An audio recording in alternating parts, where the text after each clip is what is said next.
how difficult is it to promote and get awareness of this event in a city like St. Louis? You know, some mainstream kind of attention to where people know that there's something going on in the Dome. Because I've experienced it myself where I'll go around town and tell people that I'm here for the Dome race, and they are just oblivious to anything even happening.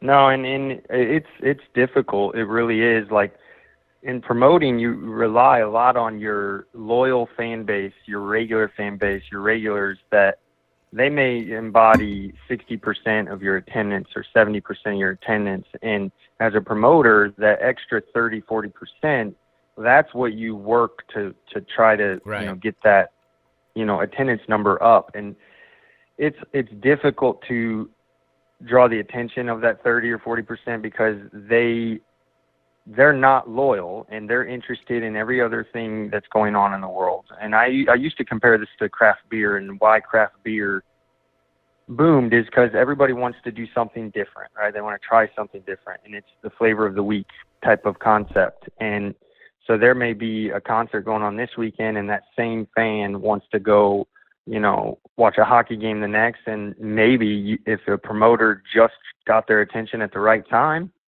might get them to come to a Saturday night race. In our case, we have one weekend and one event. It's not like we're running every Saturday night and we can try to capture a percentage of that fan base. We have to get them or that opportunity's missed.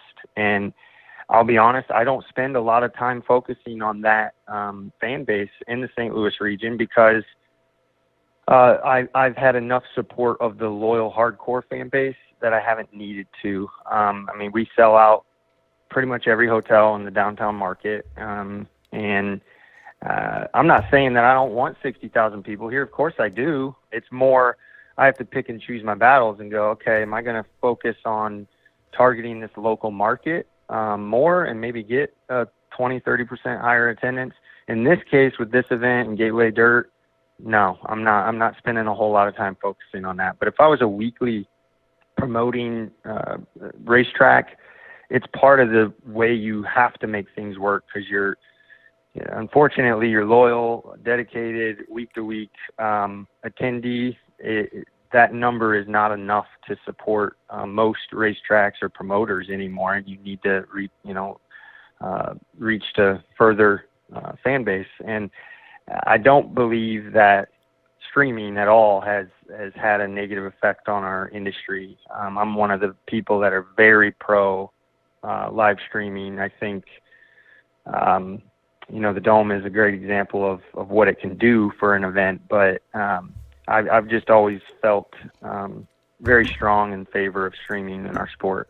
Well, the only I would respond in two ways to that and get your opinion on it if you have one.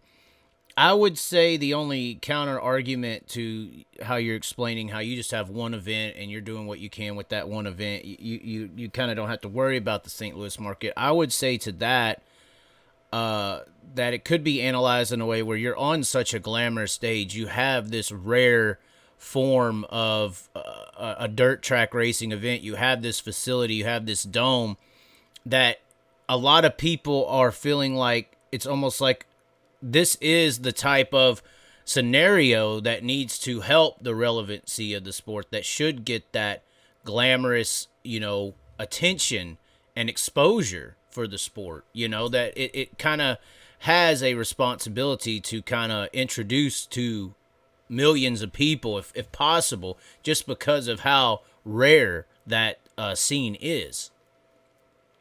Yeah, and I see what you're saying, and I can agree certainly in a lot of ways to that. And I think naturally we have just naturally over the years a little bit, but I will say that I don't, although I think the Dome and this event is very powerful, I don't think it by itself is enough to make the difference in the entire sport, right, of targeting mainstream. But I do think that certainly, the uniqueness of the event, you can look at that two ways. One, we don't want necessarily the fan base to believe that this is how it is everywhere, every weekend for this type of industry either.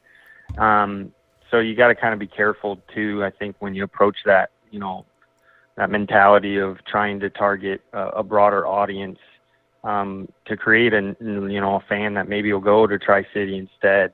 You got to be careful how you do it too, because you don't want to lose that fan because you've almost jaded them with the Dome. So, but all in all, I of course I want to broaden our horizons. It's just difficult when you can only accomplish and do so much in so much time. And I'd say that every year with the Dome, we've added and done things, and it's certainly on the list to continue and try to focus on that entire topic of conversation.